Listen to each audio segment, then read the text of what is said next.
Jadi salah satu pergerakan yang dipraktikkan oleh manusia ialah berjalan. Jadi kebiasaannya, apabila kita berjalan, kita akan terlalai. Maksudnya apabila kita berjalan, maknanya ingatan kita akan melihat sekeliling. Sebab mata berfungsi kan, dia boleh nampak kenderaan tepi jalan, nanti dia teringin. Kan dia boleh nampak makhluk manusia, dia nampak perempuan terbangkit syahwatnya. Nanti dia nampak kedai, dia singgah nak beli. Jadi, suasana yang terang ialah satu ujian kepada hati manusia. Boleh tak dalam keadaan kita melihat sekeliling, dunia dan seumpamanya manusia, syahwat seumpamanya, boleh tak kita kekal mengingati Allah Subhanahu Wa Taala?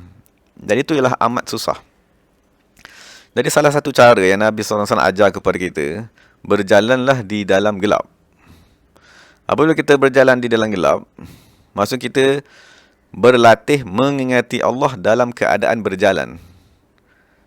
Dan salah satunya membantu mengingati Allah Ta'ala tersebut ialah kegelapan di sekeliling. Maksud kita sekarang tengah berlatih ingat kepada Allah dalam hati kita, dan kita salah satu yang membantu supaya fokus kita tak lari daripada hati kita ialah keadaan sekeliling yang gelap. Jadi sesiapa yang selalu berjalan di dalam keadaan yang gelap dan berjaya melatih hatinya kekal berzikir walaupun sedang berjalan, sebab kita maklum berzikir semasa duduk lebih senang daripada berzikir semasa berjalan. Dan zikir semasa berjalan di dalam terang lebih susah jika nak dibandingkan dengan dalam keadaan yang gelap. Jadi di peringkat awal kita latih berjalan semasa di dalam gelap yang amat sangat tadi. Jadi kita tak ada nampak benda sekeliling. Jadi fokus kita tak lari, kekal kepada hati kita. Jadi moga-moga apabila kita berjalan dalam keadaan hati kita hidup berzikir, maka Nabi SAW memberitahu, Basyiril masya'ina, kurniakanlah kepada orang yang selalu berjalan dalam gelap tersebut bin nurit tam, dengan cahaya amat sempurna pada hari kiamat.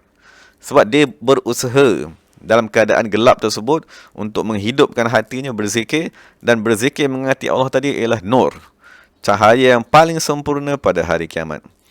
Jadi berjalan ialah salah satu latihan mengingati Allah Subhanahu Wa Taala. Dan sebelum kita masuk kepada peringkat yang lebih susah, berjalan dalam keadaan yang terang, kita berlatih dulu. Kan, maksudnya keluar pada solat maghrib dan isyak tu, itu ialah latihan untuk kita mengingati Allah Subhanahu Wa Taala semasa bergerak. Kalau dah berjaya maghrib dan isyak tadi, barulah kita berjaya pada solat zuhur dan asar. Maksudnya kalau kita berjaya subuh, maghrib, isyak, itu kan berjalan dalam gelap. Kalau kita berjaya berjalan dalam gelap dan mengingati Allah Subhanahu Wa Taala, barulah ada harapan untuk kita berjaya pada ketika zuhur dan asar.